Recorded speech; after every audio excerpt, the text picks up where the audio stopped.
The recording's on now. Okay, thank you. So the first thing I want to start out with is I'm sure everyone either probably watched or was at the city council meeting last night. I'm happy to report the council with no changes unanimously adopted our preliminary report. The other thing I want to take note of is the fact that the representative for the home builders and their sort of collective group spoke last night and is on the record supporting the need for roadway impact fees. So we've made a lot of progress, and now we can dig into kind of the meat of things. Jeff, I'd like for you to take a minute and talk about the question I've got. I have said consistently that one of the things I like most about impact fees that allows me to support the idea is that by state law, there is accountability, that the city doesn't have the latitude to grab impact fee money and run off and do something else with it. But now in the last couple of days, it's come to my attention that the city of Austin, in fact, found a mechanism by which they could do exactly that. And they essentially stole all the impact fees they had collected and got legislative approval from the state to instead spend all of that money on affordable housing instead of on the projects that it was collected for. I'd like for you to talk to the committee for a minute about the things that can be done to ensure that that does not happen. Thomas, could I interject for a second first? Yes, you may. Can we do the minutes? Oh, and do that? And that's kind of when we can. I'm so sorry. Yes, absolutely. And then tackle that. Maybe. All, do we have any public comments? We did not have any public comments. Jordan did send me his comments that he spoke last night, and we will distribute those to the committee. Okay. I don't think we've sent them to y'all yet, but he sent those to me this morning. He didn't ask that it be read in. He did that last night at the council meeting, the public hearing, but we will get those emailed out to the group. But there are no public comments in addition to that. Okay. With that said, can I have a motion to approve the minutes from the May 28 meeting? I so move. Irene, thank you. A second? Second. Katie, thank you. All in favor? Aye. All right, those are approved unanimously. Then can I have a motion to approve the minutes from the June 5 meeting? I have a correction, Thomas, to that meeting on 8.2. Salyer and Salter are proving to be very close to one another. But it was the T as in Thomas Salter cannot attend, and Salyer was written there. I'm sorry. It's okay, no problem. That's why I said they're close to one another.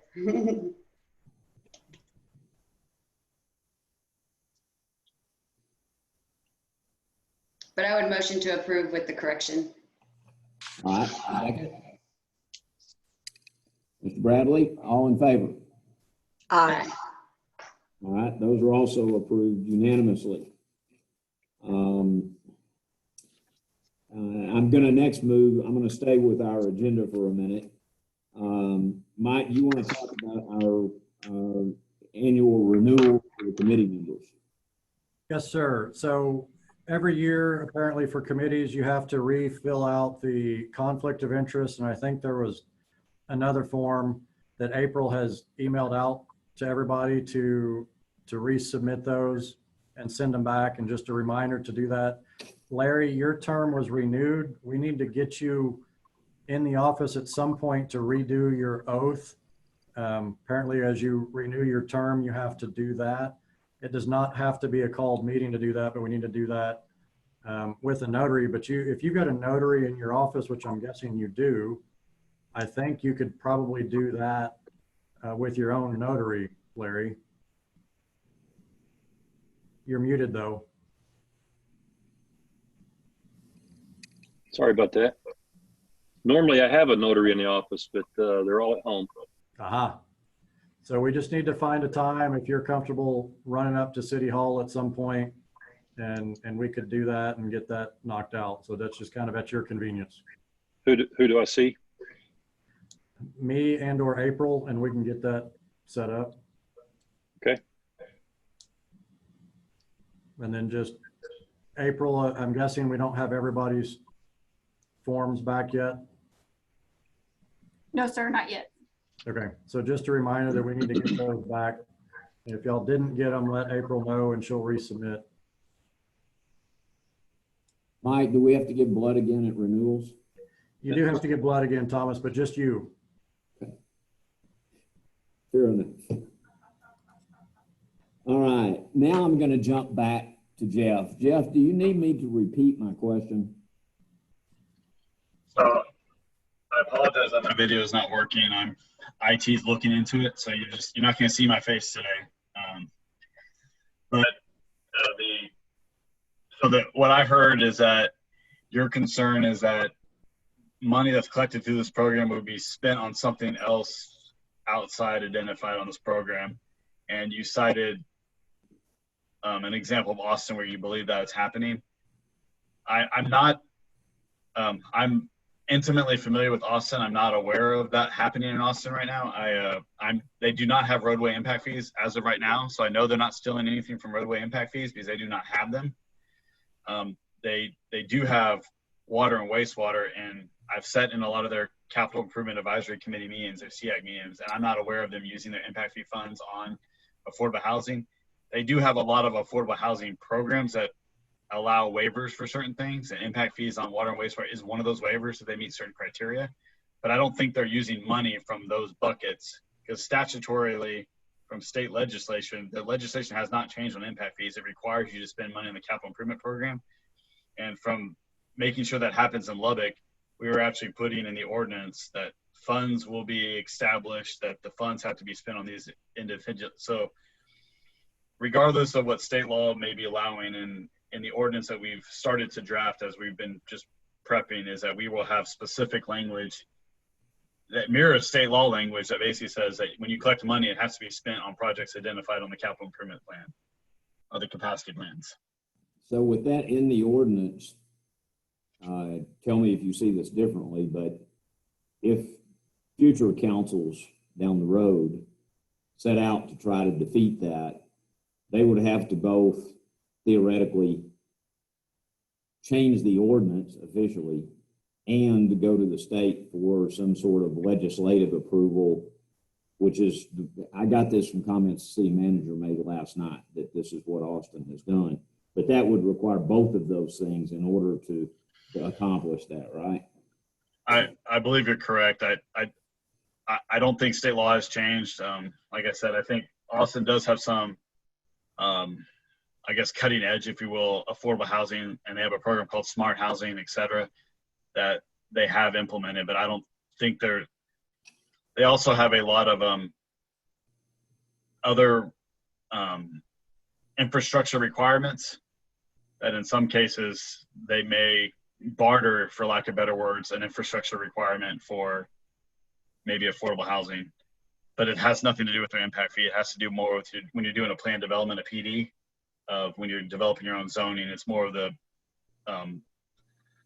the added benefits of not doing straight zoning but doing a PD. So sometimes affordable housing is one of those elements included.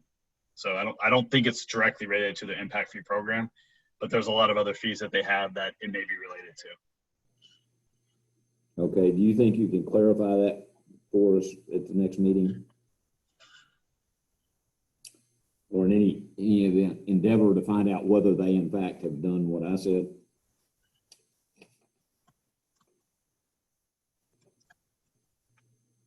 Could you repeat that? I had a hard time hearing that question. I'm sorry, I just asked if you feel like you could come back to us at the next meeting, having checked to see what in fact they've done along those lines. Yes, I will dig into that question a little bit more and find out what they have done. They're actually they're in the same point you are. They're writing their ordinance for their roadway impact fee, and affordable housing is one of the elements that they're looking into. And so, to my knowledge, they haven't done anything, but I will ask that specific question to see what was referenced for. Okay, great. So with that said, does anyone have any comments they want to make following the city council meeting last night and the action they've taken?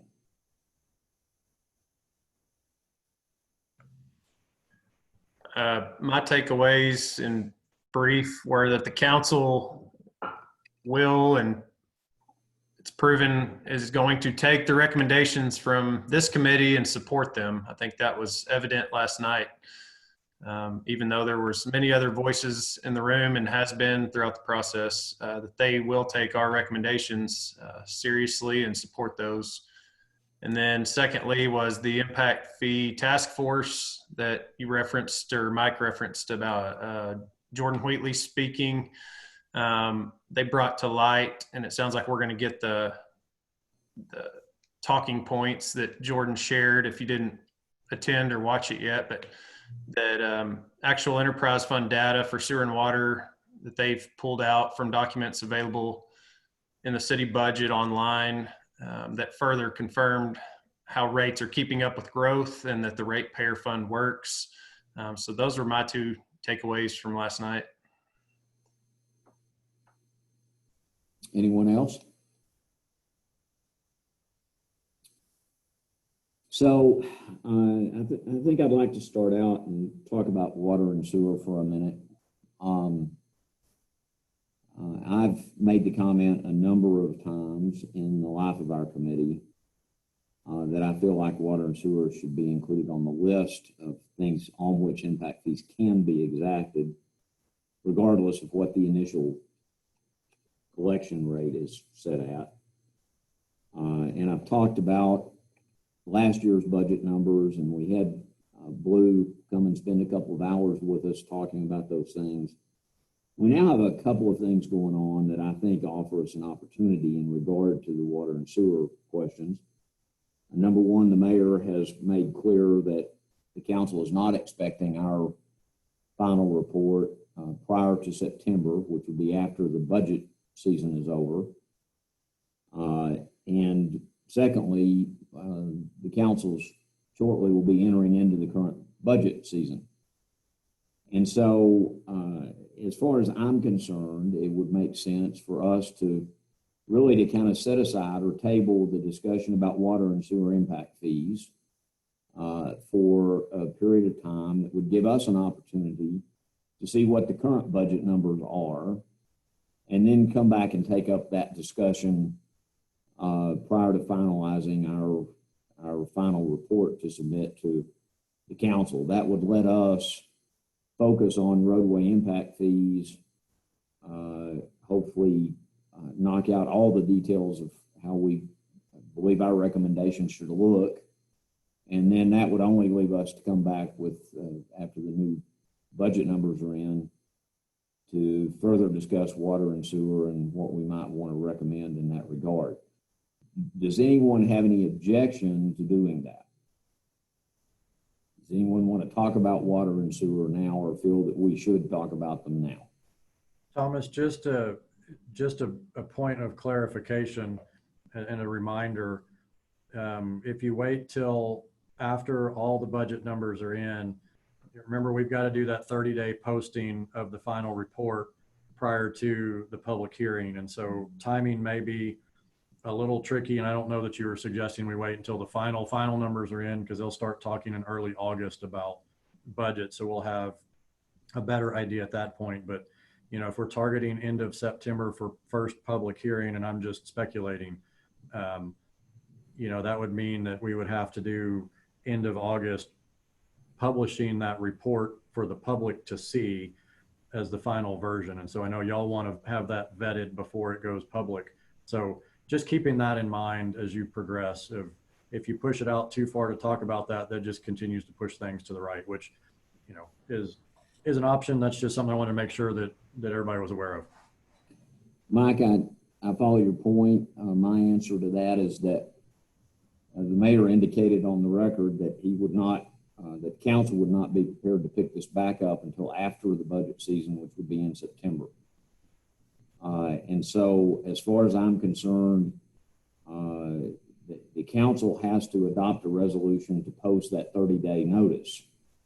And so if they're not going to pick this back up until September, then that means they won't be having that final hearing until 30 days after they adopt that resolution. So I'm not saying I think we should wait until September to pick up the discussion about water and sewer, but I think somewhere in the process of the budget, we're going to have new numbers. And at the point that we have those new and updated numbers, that would be the point I would think we would want to pick that discussion back up, understanding what you said. So I'm going to ask again, does anyone have any objection to putting water and sewer aside for the moment and coming back to that after we have some new numbers? Okay. Hearing none, I want to then dig into the issue of roadway impact fees. And first, I'll just ask if anyone has any comments that they want to make in a general sense. I think logically we're going to dig into the residential part of that picture first, and then once that's tied down, everything kind of leverages off of that in terms of discussing any differences, discounts, et cetera, to the calculations for things other than residential. So does anyone have any comments they'd like to make or suggestions about impact fees in regard to residential lots? Thomas, we heard a lot last night about inside the loop versus outside the loop. I think before we get started talking about anything besides a max fee on roadway impact fees, we all understand on this committee that we have 8 service areas for roadway, and inside the loop is, I think there's 4 different service areas, or maybe 3. So I don't know how we educate the public on that, but they're going to have to, when we get public comments, we need them to give us a little better direction on their geography. But just wanted to make that a point of clarification. Andy, I appreciate you saying that. I'll say this, I don't know. Some of the comments that were made, particularly when talking about this inside the loop thing, come from a report that was, I guess I'll use the word published recently, that's been kind of generally referred to as the disparity report. So I'm going to ask the committee who is aware or who is not aware of this report, who has read it or not read it. So anyone who is aware of it, speak up and so stay. I'm aware of it and I've read it. And I'm aware of it and I have read it. I'm aware of it. I have read it. Right. Anyone else? Aware of it, read it. Right. Jonathan, you're muted.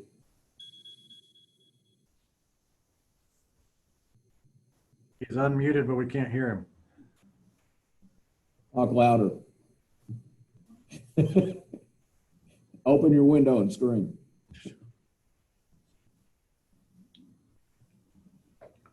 Do you know sign language, Thumbs John? up or a thumbs down, Jonathan? Have you read it? Mr. Bradley? Mr. Salyer? I have not read it. Are you aware of it? I became aware last night. Do you have the report? I do not. We'll see that you get it. Mr. Bradley, do you have the report? I do not. We'll see that you get it.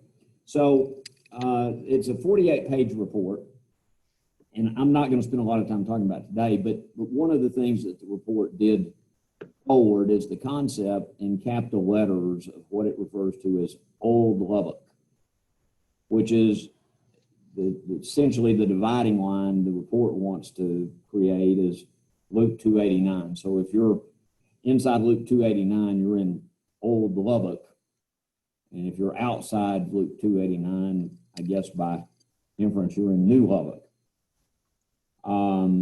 And I'll just state very openly that I think that all of us, and by that I mean everyone who's a citizen of Lubbock, needs to work really hard to avoid creating concepts that are divisive. I had a fleeting thought at one point in time as things began to gather momentum with Loop 88 of undertaking a marketing campaign to sort of market South Lubbock. And after some thought, I decided to dismiss that idea because I was concerned that would be divisive. So I'm opposed to anything that tries to draw lines that divide in any of us from each other. Lubbock is one city, and a citizen who lives in any of the areas in Lubbock is no different than a citizen who lives in any of the other areas of Lubbock. So I don't like that aspect of the report, and I hope that some of the things will be reconsidered. There was some talk last night about threats being made, and there's no threats that have been made. We all support development all over Lubbock.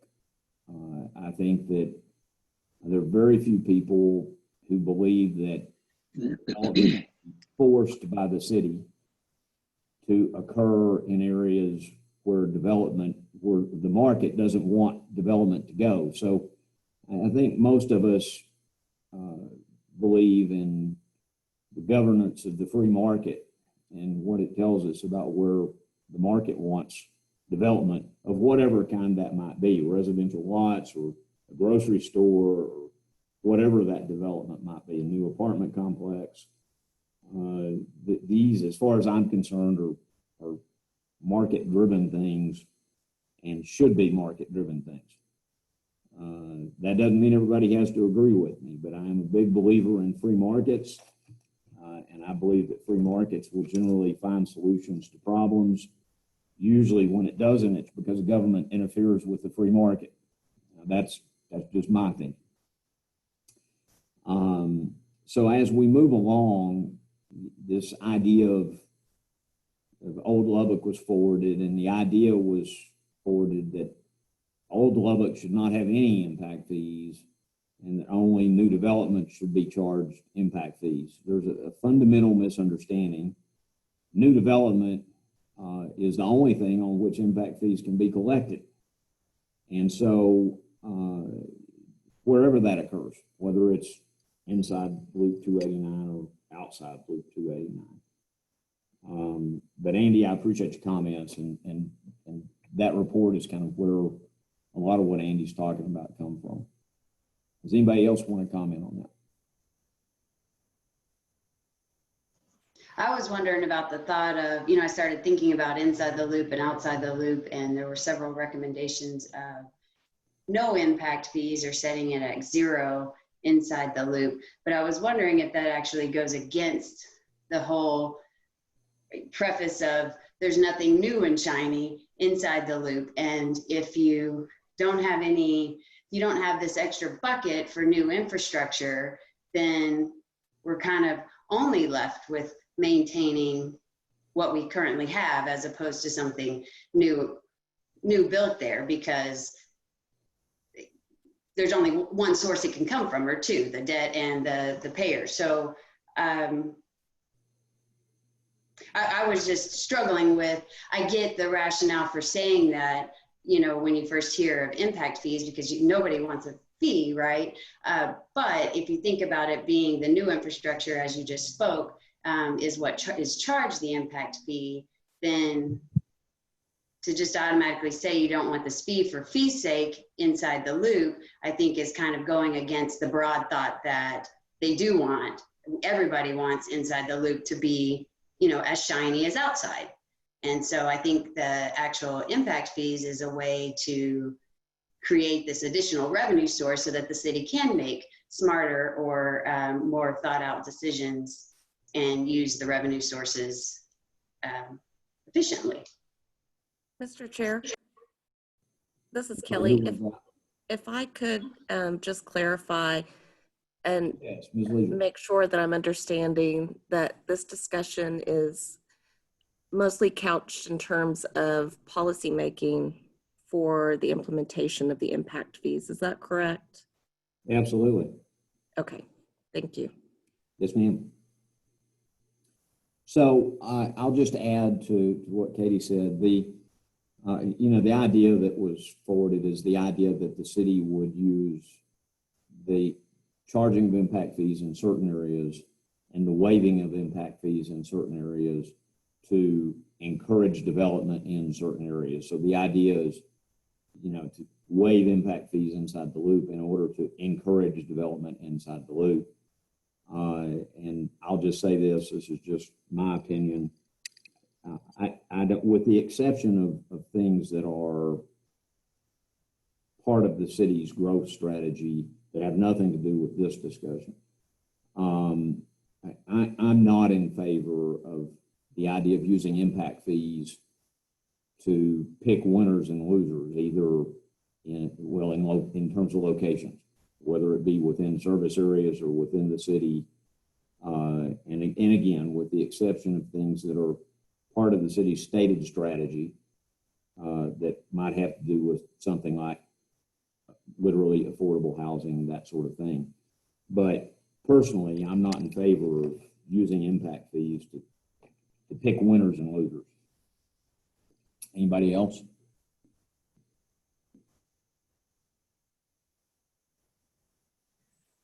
I'd agree with you on that statement as well. I don't like picking winners and losers as well. Thank you. Can you hear me now, Thomas? Yes, sir. Okay, good. I would echo that statement. I believe the purpose of impact fees and anything that we do should be for the benefit of the city as a whole and completeness. And so that would be my opinion as well. I don't think we need to do anything that would be different than that. Thank you. Anyone else?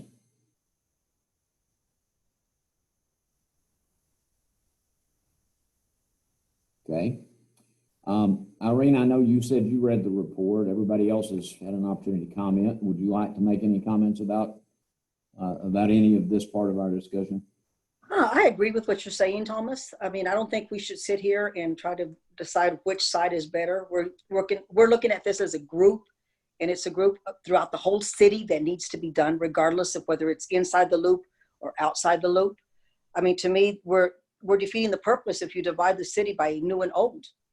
And the whole point is to get us back on track to develop Lubbock as a whole. And I agree with you, what you're saying wholeheartedly. Thank you very much.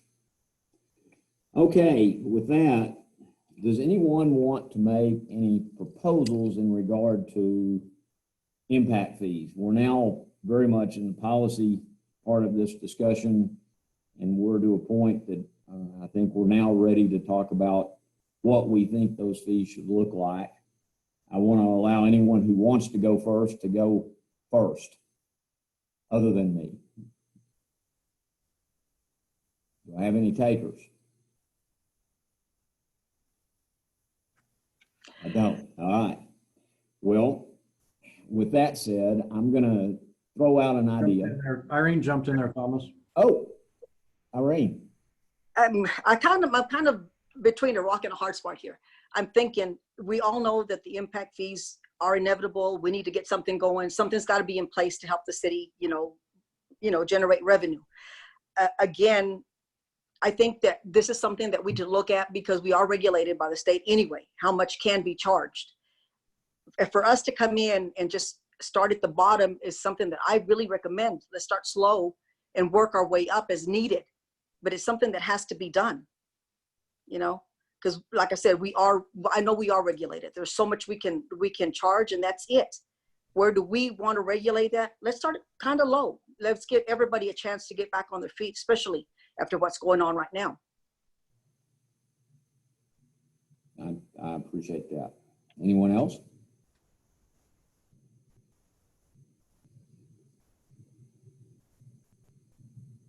So Irene did not provide me a very good segue to my suggestion, which is fine. I have an idea that I want to throw out, and a couple of things I'll say first. I had a call with Mr. Keenum and City Attorney Leisure to make sure that this idea is legal and can be done legally. And I was assured it can be. We've also had some discussion with Jeff in which we've ascertained that although this kind of concept has been done in the United States, it has not yet been done by any municipality in the state of Texas. So it is a little bit of a different thing in the state of Texas. I think it's legitimate. So I'll say this first. We have the number in front of us in terms of the maximum impact fee for roadways that is required in order to build the projects that we feel need to be built. And so the example I've used is like your house payment. And I realize you don't have this option with a house payment, but if your house payment should be $2,000 a month, and you start out and you decide to only pay $1,000 a month, then at some point in time, you're proceeding on an upside down basis.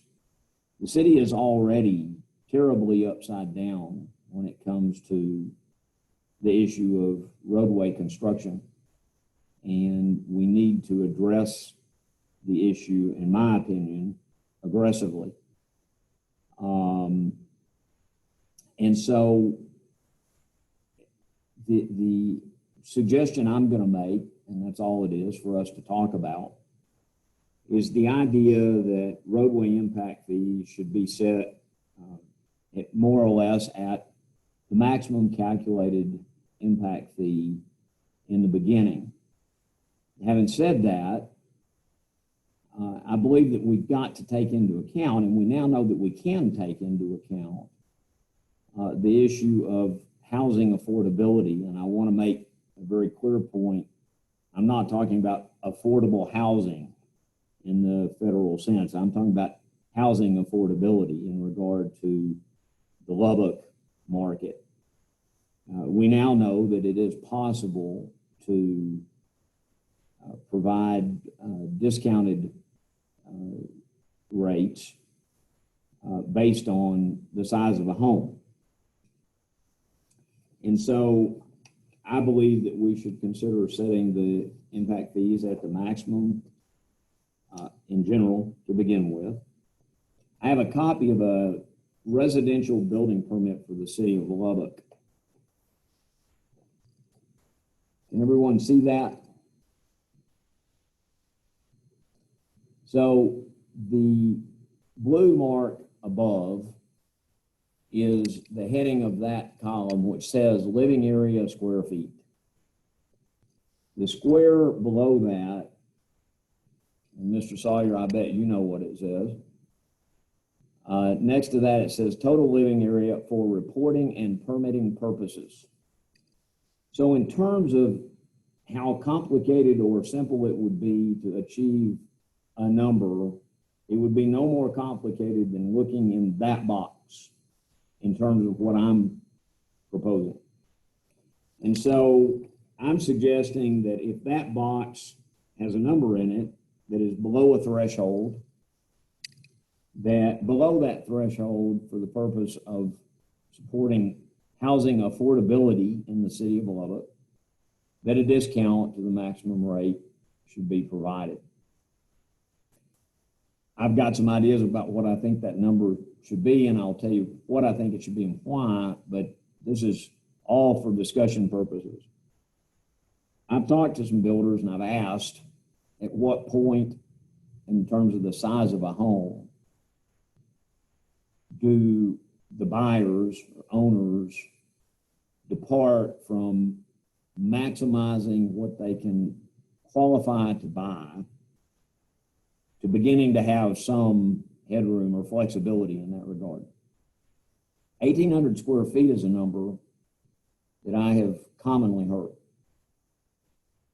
I think it's reasonable to add a cushion to that. And so the number I'm going to throw out there is 2,000 square feet. So that if a home is permitted and if the blue box number is less than 2,000 square feet, that permit should be, that the impact fees collected on that permit should be at a discounted rate. I'm not proposing a multi-tiered system. I think that would be too complicated and too unwieldy for city staff to administer.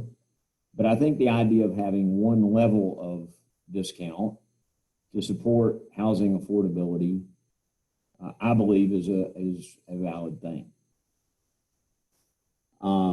With that, I'm going to shut up and let y'all talk about my idea and any suggestions you have. Anybody want to jump in there? Mr. Hill. Thomas. Sir. Yeah, I appreciate your recommendations. As it relates to affordability, do you think it's wise of the group to just focus on 1 to 4 family properties? Or should we also focus on multifamily properties as well in some regard? I don't have a recommendation to make. I'm just simply stating that, affordability, I don't think just relates to 1 to 4 family housing construction in general.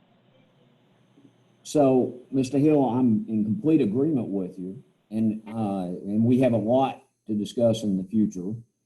I believe, and again, anyone who has a different opinion, speak up. But I think if we try to nail down the residential lot part of this picture, that it becomes easier then as we move into the other categories, and we will clearly move into those, to have those discussions with the base built that sits on top of the residential impact fee structure. And so does it make sense to me that we would then have discussions about apartments and things like that and how that should be handled? Absolutely, yes. I'm just trying to begin with what seems to me to be a logical place to begin. Does that make sense? Yeah, that answers my question, Thomas. Thank you. Sir. Thomas? Mr. Bean. Few questions, and maybe I appreciate you bringing something to the table. Not trying to shoot holes in it, but if it's 1,800 or 2,000 square feet, is it an honor system that someone looking to build a 1,800 square foot home doesn't come in and write 1,799 and get a discount? Great question. And in a minute, I'm going to give Mr. Keenum an opportunity to shoot holes in my idea. He and I have, as I said, have had a call with Kelly Leisure and discussed this. And that's one of the things that was brought up. Yeah, and as I'm thinking about it, maybe you're going there is maybe you have to round it by hundreds of square feet. So you can't what's that? Price is Right. Yeah. So I don't believe the building permit, and Mr. Salyer, you would know for sure, but I believe it requires a specific number there, not a rounded number, correct? And so I don't think the rounding idea is in the picture, but I do believe that, if this is something that a path that we went down, I believe that our recommendation, because there are different reasons, and Shane, please speak up, because I'm only repeating what I've been told by builders. I'm not a builder. But I understand that in different circumstances, builders may have motives to fudge that number up, and in other cases to fudge that number down. So they would fudge the number down if they're trying to help their customer get on the tax rolls at a lower number. They might fudge the number up if they're getting paid by the square foot. But my answer to any of that is the way you prevent it is that you put in the ordinance that if there is a misreporting on the building permit, that there will be a fine associated with that, and that the correct impact fee will be collected and that the builder will remain liable for that. So you now put a responsibility on the builder to report accurately. You've provided a mechanism by which there's a penalty if they don't. And I think at that point, you've done all you can do to try to ensure compliance. Well, some people intentionally, if Mr. Salyer has a customer that comes in and they say, I want to build a house, and he says how big, and they say about 2,000 square feet, is he appropriately going to say to them, well, be aware if you're 2001, your impact fee will be X, and if you're 1999, it will be Y? Yes, he will. And they will make their choices accordingly. I don't think some of the things that have been mentioned about what happens later are important. Impact fees are collected at the time of the I'm going to say it this way, original building permit. So I'm going to preempt some of Mr. Keenum's comments he's going to make. If somebody comes back later and they want to enlarge their house, or they want to enclose their garage, or they want to put a shed in their yard, as far as I'm concerned, those are all immaterial to this discussion. The impact fee is collected at the time of the original building permit based on the number in that box. And what happens after that is what happens after that, but doesn't have anything to do with impact fees. Mr. Salyer, did you want to make any comments to what I said at all? Well, as far as square footage is what you represent. I mean, you're turning in your plans that are, provided by your draftsman architect. I mean, the plans are printed, the square footage are printed on the plans.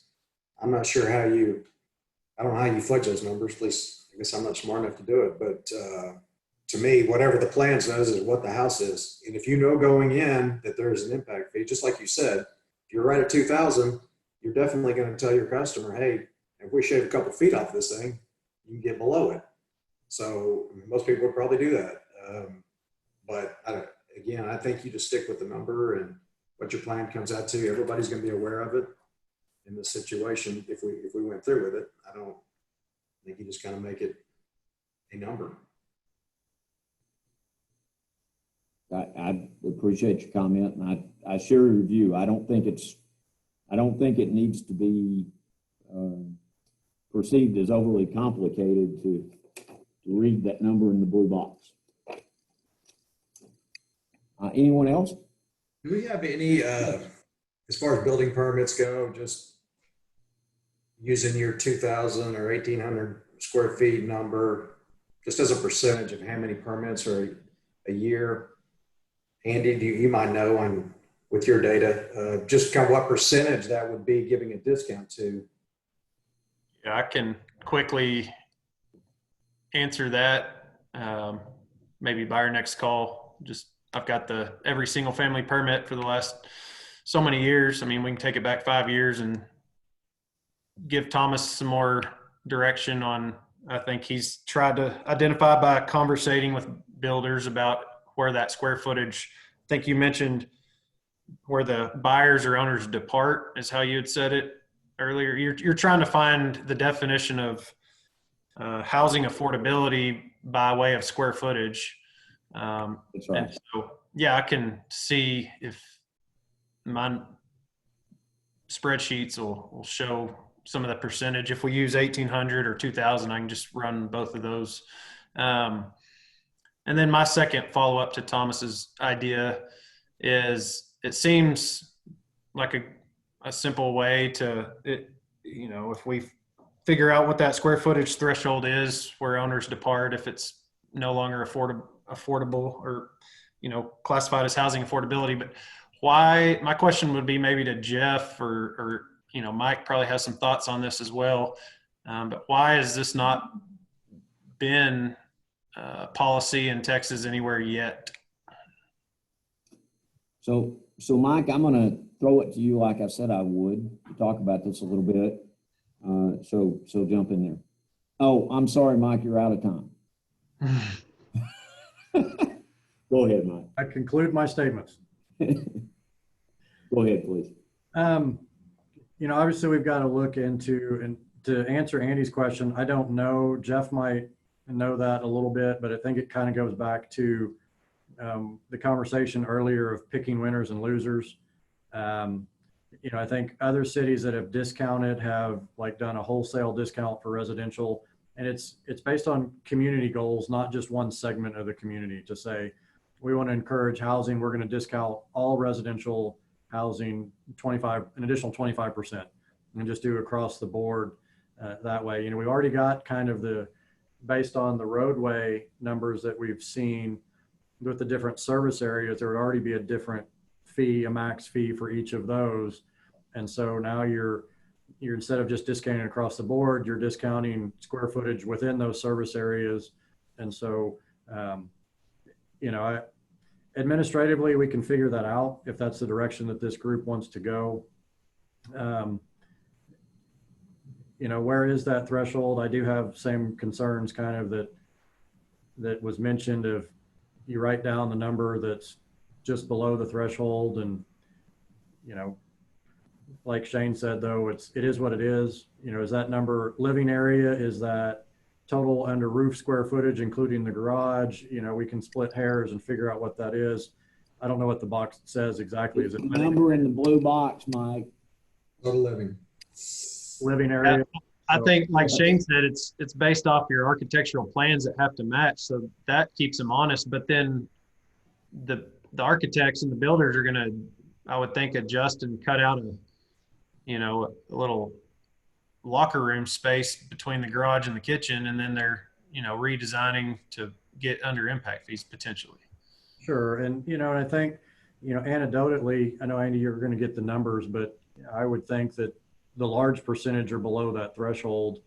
You know, more than 50% is my guess. I don't know what that is. It'd be the smaller homes. And I don't think, Thomas, you're suggesting a 100% discount, but maybe a 25% discount for the smaller homes and then no discount for everybody else. Or I don't know. I'm kind of giving you words to say, but I don't know exactly what your intent was there. And so I think administratively, once we get the back office stuff set, that becomes fairly easy. That becomes, you know, part of the process for us to figure out how to administer that. If there's discounts, you know, the fine thing, personally, I like the idea. That's something that I need to vet with Kelly to see if legally we can do that, to make it punitive or not. That's an issue that we would have to research some of what our abilities are and what an appropriate fine would be. You know, if you make it high enough, then that would disincentivize them to fudge the numbers. But if it becomes punitive, there's limits to what we're allowed to do legally. So those are all pieces that we'll have to vet. And, you know, I kind of agree with Thomas in thinking through it, is that if you add on, if somebody wants to enclose the garage, well, now you've gotten over that threshold. What does that look like? Do we care about that? Do we say that's done, it's done? You know, somebody's going to add a room onto a house, probably not going to do that so much with a 1,800 square foot house, but I guess it's possible to enclose a carport or enclose a garage, and now you make that living space that gets over that threshold that wasn't considered originally. So those are just some things to think about, and I don't think any of them are bad ideas. I think it's just a matter of how we want to shave that and carve it out. And are we picking winners and losers? Are we trying to be fair across the board? Is there other city policy initiatives that we're trying to accomplish with affordability of housing?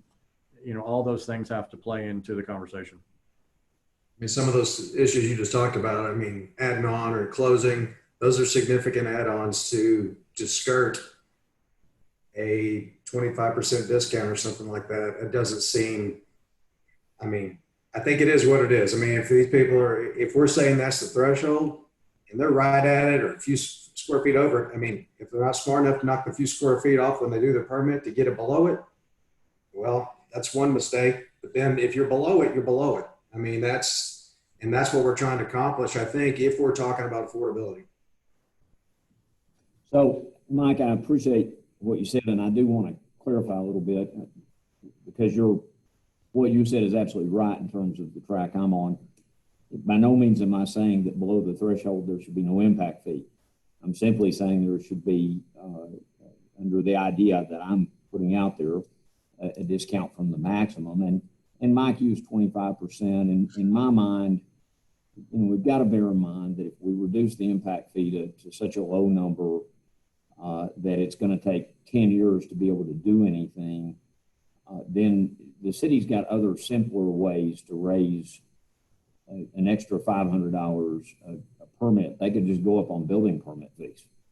That would be a much simpler way if that's all the amount of money that's going to be involved here. So, I mean, in my mind, I've got something on the order of $2,000 being the discounted rate. So if you had a maximum calculation of $2,800, then a 25% discount would get you $2,100. So I'm, somewhere in that range is, that would be consistent with the idea that I'm putting out there for us to talk about.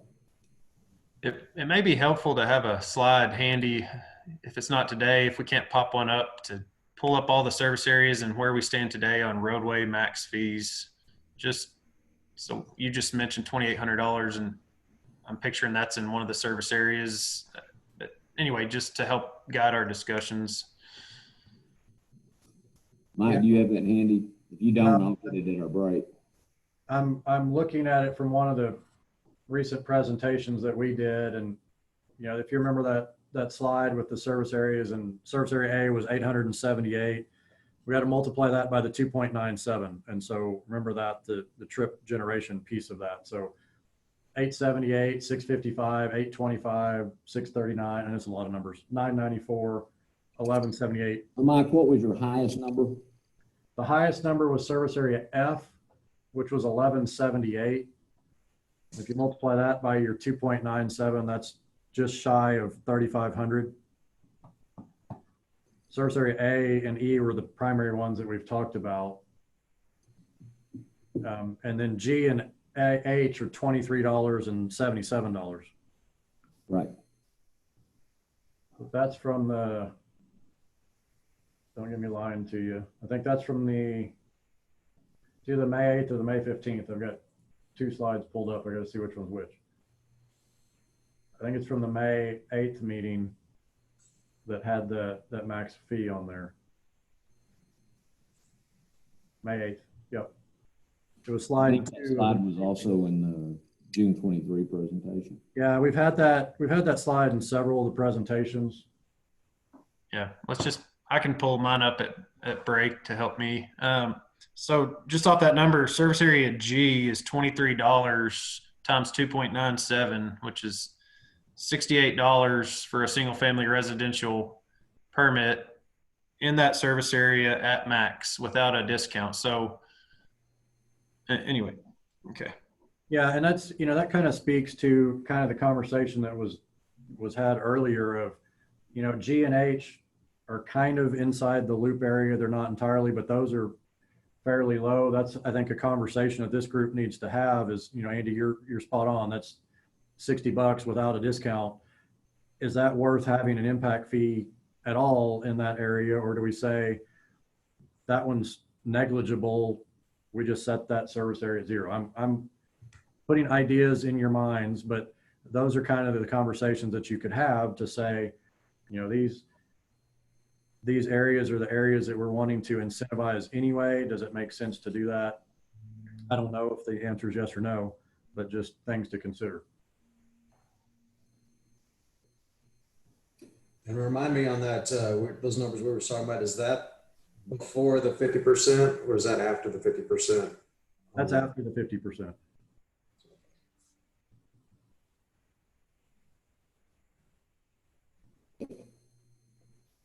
Yeah, one thing I had you'll discussed about, we'll eventually have the final report, and when we get that done, now that we've got the direction from council on everything, is the numbers are really close, but the financial numbers, we've gotten feedback from the finance department, so we're updating. So they might tweak slightly, but they're really close to what is on those things. So if you see the numbers tweak a little bit, it's because Blue and the city has kind of gone through the financial side of elements now, where they're starting to give us feedback on that. So if you see the numbers tweak a little bit, there's some background, but we're within a few dollars of it right now based on our estimation. But that was the one element we have left to show you, is the actual financial part we've been estimating that to this point. So Jeff, Mr. Keenum responded to the question of the idea I've put forth. Have you got an answer to the question of why you believe that this is not an idea that's been put in place in the state of Texas previously? I've been involved in quite a few impact fees, and I think honestly, no one's brought it up from a committee standpoint before. So that's probably one of the reasons. Typically the question that gets asked is, in the cities that are exploring something, a lot of times it's like, it's the opposite question, is like, sometimes it's like, could the larger houses pay more? That's sometimes the questions. They know we're capped because of the way the calculation's done. And I think largely in part is, and I did some research after our last meeting, there are a few examples of some communities that vary it by square footage, but the most common way is by dwelling unit. But that doesn't mean we can't have a discount as you described. I think just from an administrative standpoint, I think it just hasn't been brought up in the cities I worked in. I think it's sometimes the discussion is, in some communities, if you're talking about, 15% discount, is that changing things? But it just hasn't. I just don't think it's been brought up of any Texas communities. So I think y'all are just the first persons to ask the question. So I'll say this: I do believe that this on the order of 25% discount does make a difference to people who are under the 2,000 feet or 1,800 feet, whatever that number would be. I think the maximum rate and the difference to the discount make no difference to the people who are above that. But I do think it makes a difference to the people who are underneath that. And I don't think personally, I don't think there's anything wrong with trying to bear in mind the issue of maintaining the affordability of housing in Lubbock that we have today, as much as we can, and still address the needs that we have. And Andy, I think that would be great if you would plan to just pull from your database and maybe, I think I'll have it in about 5 minutes. I'm kind of working on it here in the background. Okay. Well, if you're going to do that, you might just kind of look at the ladder, 18, 19, 2000, just so we can kind of see that progression, if you can put that together. Yeah, what I'm working on is 2019, so we'll at least have that for the moment. Okay. That'd be great. Does anybody else have any comments about my idea?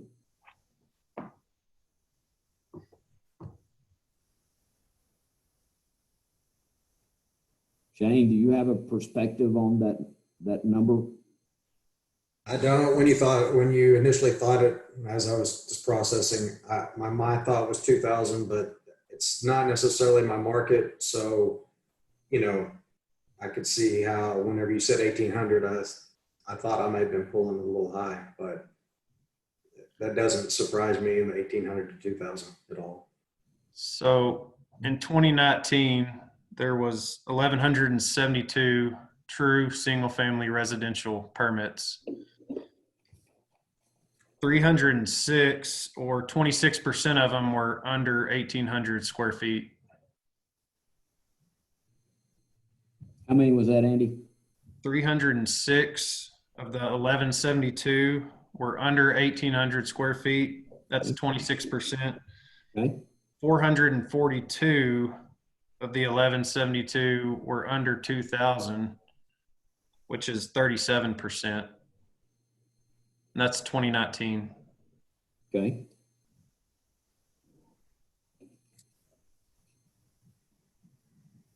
Sounds like Chris Berry needs to build some more homes.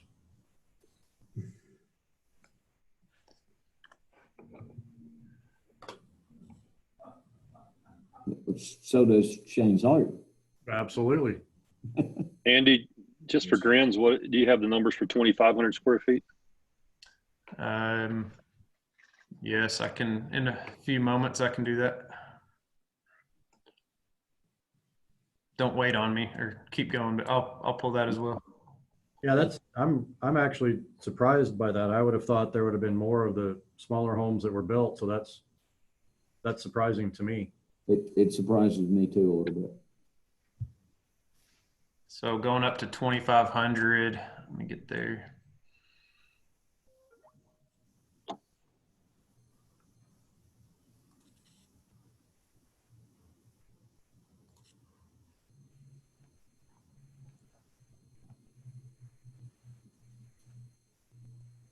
Okay, that's another 295 between 2,000 and 2,500 square feet. So if you add the 306, that's under 1,800, the 136 that's between 1,800 and 2,000, and the 295 that's between 2,000 and 2,500, you get 737 out of the 1172 total. 62% are under 2,500 square feet. Andy, that's very helpful. I'm actually encouraged. I'm encouraged about the idea by those percentages. You know, if the less than 2,000 was 75%, then that would sort of create a different dynamic. But the idea that we might provide some affordability discount for, 26 to 37% of the permits seems to me to not be unreasonable. Yeah, and that, that's picking winners and losers. The geography of where those permits, whether you want to do the 26% or the under 1,800 square feet, we could map those or show you what subdivisions those are in. And by doing it by way of square feet, you're not doing just for fun, saying inside the loop versus outside the loop. I mean, we all know it's never going to be that because of our service areas. Andy, I agree. Understanding that though too is that even if you discount those based on square footage, there's still going to be different costs per service area, at least the way I understand your proposal right now, Thomas. And so somebody in service area F is the most expensive one in far southwest Lubbock would still be paying more than the other service areas, even if they're smaller square footage. Mike, that's correct. And I think it's important I believe in trying to keep things as simple as possible, but also making them work the way they're supposed to work. So I think for me, the starting place has to be the mathematical calculation of what that maximum fee would be in order to accomplish the desired goals. And so that is a different number in each of the service areas. And so I think we start with that basic science, if you will, and then lay on top of that the things that we think make sense under the heading of whatever it might be, in this case, housing affordability. But I think they sit on top of that scientific base always. So the starting place is the calculation of what that maximum fee would be. When, Thomas, just a question, as y'all kind of narrow in on stuff, not that you're going to narrow something down today necessarily, but is that something that y'all would want to know from Jeff and his team going forward, that, if you choose to do this, here's the cost, here's potentially the lost revenue as a result of making that decision. Here's what the revenue would be for the max, whatever y'all decide, here's what the revenue would be. It's just so y'all know, okay, if we make this decision, here's what it means, not just on the affordability side, but on the other side of the equation, that's less revenue that comes into the city. Does that change the discussion? Does that, obviously what we're trying to do is build infrastructure. And so I think that's an important piece of information that we could get to you guys as you start honing in on whether it's single family, multifamily, commercial. I think all those conversations will be had. And that just becomes a side of the equation that we haven't provided to y'all because we don't have yet. Mike, I think we can do that calculation right now, though. So, for example, if our number was going to be 1,800 square feet, Andy just calculated that that's 26% of the market. If we afford a 25% discount to 26% of the market, then that's a net 6.5%. That's what it costs.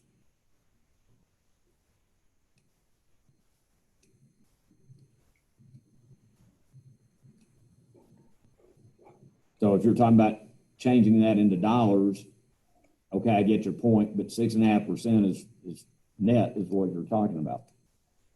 Difference. Which, again, for me, giving a nod to the affordability of housing in Lubbock it carries a price tag of 6.5%, that doesn't feel unreasonable to me.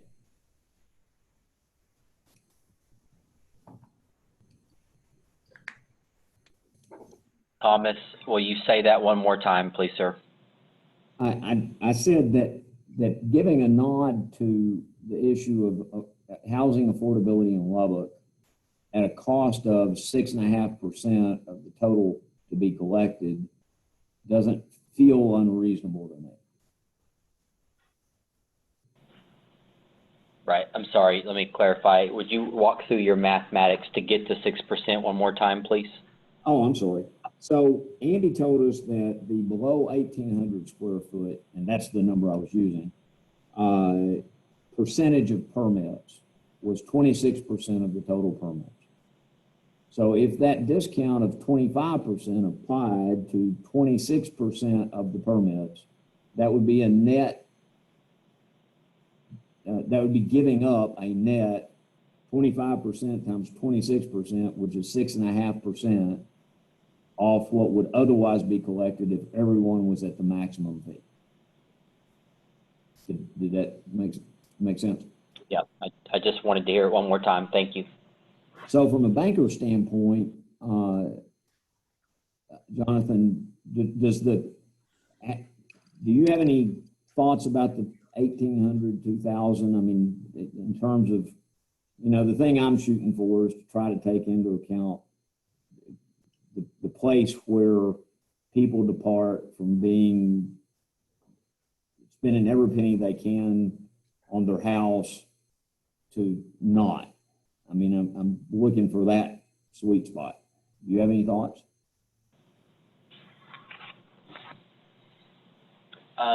Not really, Thomas. No. Okay.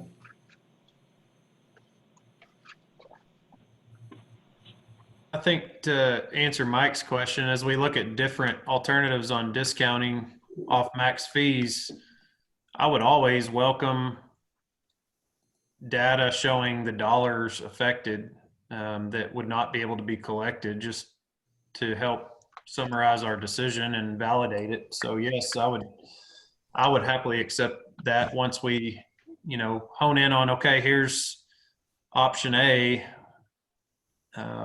as proposed by our group as a committee after we vetted it. Here's option B, here's option C. If we're, as we talk about however we're going to do it, just today or so far, we've just been talking about roadway and single family residential. But yeah, I will take that data, Mike. I would agree.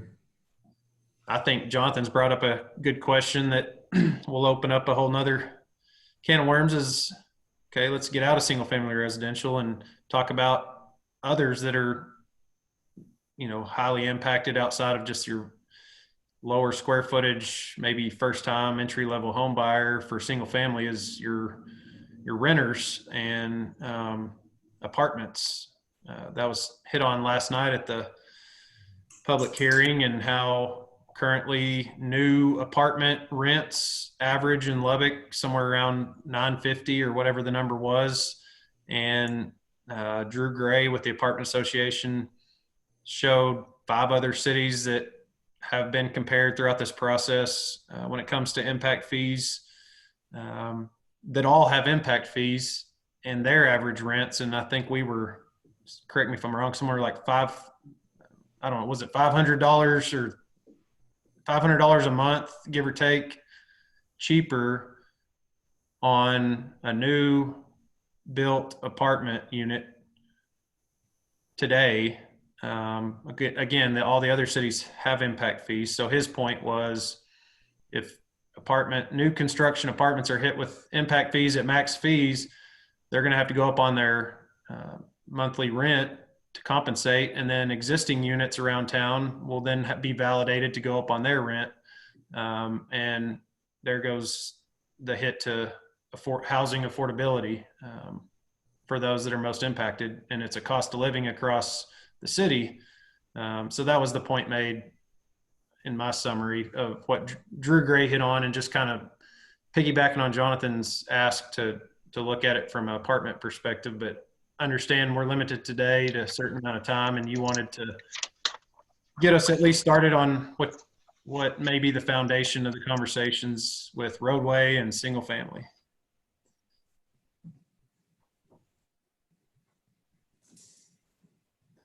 So I don't know how to start. I don't know how to start talking discounts for, I mean, I guess I haven't thought through it for apartments.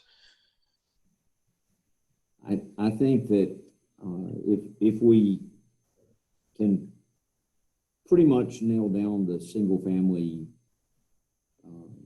residential development impact fee, that, you know, the other part of the discussion is going to be that long list of different uses. But I think if we can get this nailed down, we then can work from there and attack the list sort of generally all of those things in a discussion together, as opposed to each one of them having to be separated out. I mean, we can kind of go through that list and look at the different, you know, the different things on that list.